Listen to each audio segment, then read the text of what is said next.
Project management is a journey, period.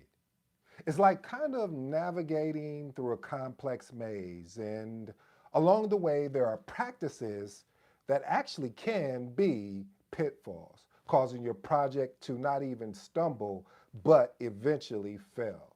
I hope you'll join us today on this live as we identify those potential traps and learn how to avoid them. Hey, if you're new to the channel, I go by the name of ED. For you smart and intelligent folks out there, listen, that just simply means Ed. Today's episode is entitled, Which Practices Are Pitfalls of Project Management? Again, which practices are pitfalls of project management? If you're new, again, like I said, I have a 7-point framework. After these 7 points, we out. I do have a bonus though I want to throw in just if you stay to the end, and I hope that you do. With that being said, let's get into this work. First of all, quote of the day by James Clear. If you haven't read that book, Atomic Habits, I dare you to go pick it up. And I said I dare you because there will be some things in that book will change your life. Quote of the day is, if you're unwilling to adapt to the future, you'll justify the past. Again, if you're unwilling to adapt to the future, you'll justify the path. First point, micromanagement. Oh boy, oh boy. I don't know how I hope we don't stay on this one too long, family, because there's a lot of things I dislike about micromanagement. I could go on and on, so I'm gonna do my very best to control it here. But if I can't, I ask for your forgiveness in advance. So micromanagement, here's a story. So I was the first time in my life I have ever gotten micromanaged. And I didn't understand what was going on because it was passive aggressive micromanagement. And you got to be careful of that. You know, and what I mean by passive aggressive micromanagement, it was the type of micromanagement where it was like, hey, I'm here to help. But they were but they wanted to check the work that I was delivering. And see, there's nothing wrong with checking the work that I'm delivering. However, there's a point where it gets to a point where you may be taking away the confidence of me finding out how to do it better. Here's exactly what happened. Here's the details, that they would say. So I'm leading this project, and we were doing extremely well. And they were trying to figure out why was we doing so well. So because they were trying to figure out how we were doing so well, all of a sudden we started having leadership sit in the meetings. Now I'm confused, just like probably you're confused. Well, ED, if you're doing so well, why is leadership sitting in your meetings? Great question. So I'm thinking to myself, well, man, maybe, at that time, I'm not even paying attention to it. I'm like, well, hey, maybe they want to take some notes of how we're doing well and see how we can pass that along to other team members on our team. But no, that's not what they were there for. They wanted to pick at what we were doing. Like, well, did you guys document this? Did you do this? Did you do this? And I'm thinking, and we're sitting there, and everybody, you could just see a look around the room of like, and why are you here again? It wasn't no disrespect. We meant this respectfully, but it was like we're meeting and actually exceeding of managing the triple constraints. The triple constraints: scope, cost, time, and of course quality. I mean, we were on top of it. We were documenting. We was ensuring everything was in step by step. There wasn't nothing that was going ahead of time. There were no improper changes.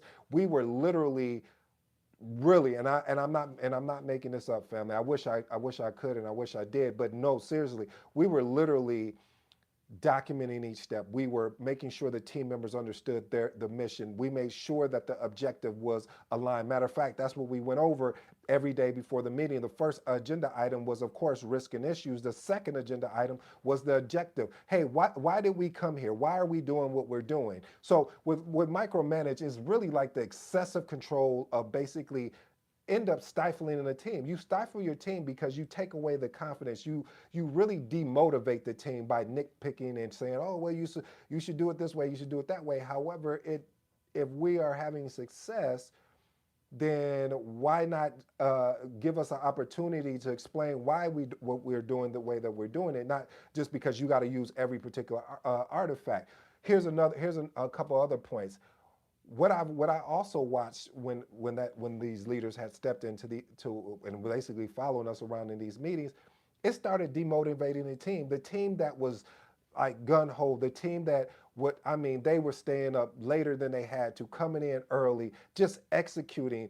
And they became demotivated. I was like, well, what's the point of me doing all this if all you're going to do is sit there and just micromanage me? I mean, that's why I always leverage that Steve Jobs quote when he said, hey, I hired you to do a job. I didn't, I mean, excuse me, I hired you to do a job, and I didn't hire you just for me to think for you. That's why I hired you, because you're the expert. So again, family, point number one, I did okay with that, I think, but we'll see what the reaction is. Point number two, skipping documentation. Listen, if you haven't caught one of my last videos where I said documentation beats conversation, and I truly do mean that, because if you do not document, all of a sudden everyone gets amnesia. All of a sudden they forget, hey, well, I don't remember having that conversation. That's hearsay. I don't remember you telling me that. Listen, when you document effectively in your project plans and in your project schedules and ensuring that you have your requirements collected, one of my favorite tools that I use, I'm actually going to probably do some training on that, is a RAID log. What is a RAID log? I have a video on that,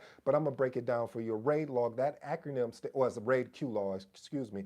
The RAID Q log is basically risk, action items, issues, decisions, and questions. And reason why this document is so important, reason why it's so necessary when you're leading your project, is because when you're in a meeting and let's say some questions come up, you should be documenting those questions and having answers to them. When a decision is made, if you're in a meeting and someone says, hey, listen, we're deciding to actually cut off that service and we're going to bring up a new service 2 months from now. And you're like, okay, what date 2 months to now? Okay, well, it's going to be December 31st. Okay, great. You document that, because what you want to do is be able to hold someone accountable for saying, hey, I remember when we had this meeting on February 12th, you told me that this was what was about to happen. Did we complete that? Well, no, I didn't. Well, I documented on this RAID log that you said you was. Oh, I remember that conversation. So family, having proper documentation, I said documentation ensures, as a matter of fact, enhances accountability, ensuring everyone knows what the expectation is. There's no guessing. There's no, oh, well, what am I supposed to be doing? Nope, everybody has a understanding and is agreed upon. Let's move on to point number three. Weak communication. Communication. What does that mean?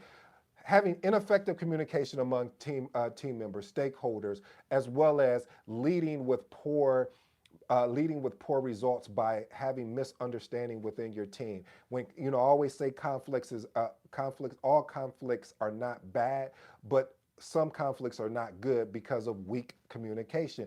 Effective communication is really, in project management, is the backbone to have a successful project. Listen, everybody doesn't communicate the same way that you do, meaning that someone may want to email, someone may want you to call them, someone may want you to ping them in Teams. You have to find out what your stakeholder sweet spot is and leverage that effectively, because this is the way that they communicate. When poor communication comes into play, it results in missed deadlines, it results in wasted effort, it results in pure stakeholder frustration. And when you have frustration, as you know, frustration comes from expectation. When you have certain expectation of what is supposed to happen and it does not happen, this is when frustration plays a part in it. Let's move on to point number four, decision making. Listen, I said decision making. Lack of stakeholder engagement. My apologies. Lack of stakeholder engagement. See, when there's a lack of stakeholder engagement, meaning you're sidelining certain stakeholders or you're ignoring what they're saying, this can really truly lead to misalignment, because as we know, the true definition, or I shouldn't say the true definition, or I remixed the true definition. The true definition of by ED with his remix of saying of having a great project is really around ensuring that the team understands what we're supposed to be doing and how we're moving forward. Because when you don't do this is when project goals are not met. I don't understand why people want to keep other people out the project when we need those people in the project. You should be calling on everybody at the beginning of the project. That's why it's important to have a stakeholder register. That's why it's important to have a project charter. Okay, I'm going on a tangent, but I'm really trying to make sure you understand is that when you have a lack of stakeholder engagement, you don't know this, but you will actually disengage other stakeholders because they'll be frustrated thinking like, well, why is John not in this meeting or part of this project when I need to work with him in order to finish my piece that I need to finish. So family, make sure that when you are leading a project that you're trying to get as many stakeholders as possible. It's better to get as many as you need and then downsize from that, because if they don't need to be part of it, great. Or if you need to bring in a more of a phased approach, you need to do that as well. Let's move on to point number 5. Man, listen, let me say this. I don't know why, and I've been guilty of this plenty of times, because you're just moving, moving, moving, moving, and you forget to document your lessons learned along the way. See, so what most project managers do, and I'm guilty of it, so I'm not pointing fingers at you, I'm pointing fingers at all of us, is that we wait to the end and then we have this big learning lesson type meeting, and we say, hey, what went well, what didn't go well, what can we improve on, and blah and blah blah blah. But that's not really effective. I'll be the. I mean, let me give more context. It's effective to a point of that you've been documenting along the way, because what I've learned over time in my decade of being in this thing we love called project management is that many times we forget some of the things that we went through on the project because we've solved them, and we were just so glad to move on that we forgot to document. Man, that's a good lesson. That may be something that either we can learn in the future, or a future project manager can learn. So that's why it's important to have your OPAs. What is that? Organizational process assets. So that's important that we have that stored that away, because what we're missing out is an opportunity to learn from our past mistakes, and being able to learn from our past mistakes or the mistakes of others will allow us to be better as project managers. Let's move on to point number 6. Inflexible planning.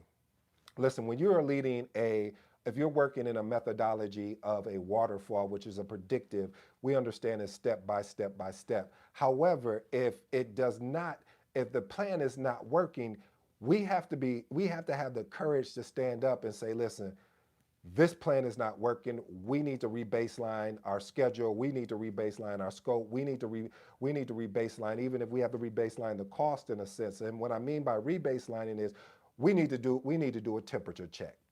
That's it. And doing a temperature check, it's allow us to really say, what do we need to adjust and get rid of or add to, because the way that we're going is not effective enough. It's not planning. I'm huge on planning. And my motto is and I just need to find the person that said it. If you plan to fail, you fail to plan, because I really truly believe that. But sometimes people get so caught up in their plan that when their plan is under attack and is not working, they still want to stick with it. Why? Why are we still sticking with it? It's not working. We need to make a change. We need to pivot. We need to adapt. We need to be adaptable. Let's move on to point number 7. Inadequate resource allocation. Listen, when we looked at the iron triangle, I may have to make a pitch to PMI and say, hey PMI, I understand the iron triangle is around cost, which is very important. Time is extremely important, because that's an element you can't get back. Scope, yes, that is important. The quality, that's important. But we might as well add one more there, and that is resource constraints. I don't know how many projects that I've led where in leading those projects, resources were stretched thin because they were working multiple projects, or excuse me, part of multiple projects as stakeholders.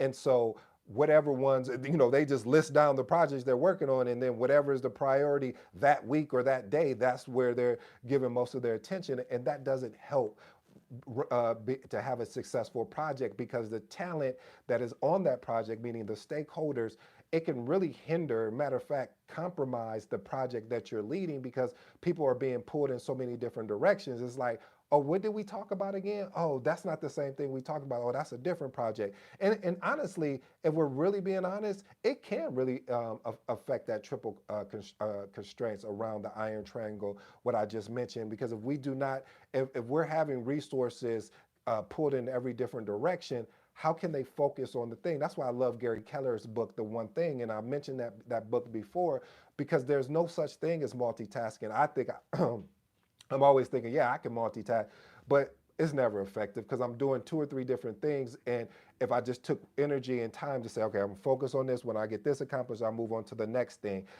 instead of just splitting my time out between 2 and 3 things where then nothing gets done. So how is that effective? So I'll leave you with that. Oh, I do have a bonus because I couldn't forget about the scope. So point number 8, and the last and final point, is scope creep acceptance. Family, we have to stop allowing scope creep without proper evaluation and change control in place. Because if we don't, the project, what did my grandma say, will go on willy nilly. And allowing scope creep without proper evaluation, it leads to project expansion. Project expansion meaning that you started with a small item and now it's so huge, it's all of everything is just out of pocket, meaning that your costs went up. Now you have the project is longer in time. The quality of the project is not as impactful as it once was. And then of course the scope is you don't have a defined scope. So family, I'll leave you with that. I hope today really touched you as far as or about really paying attention to the practices of pitfalls in project management. I'm your boy ED. Until next time, I'm out.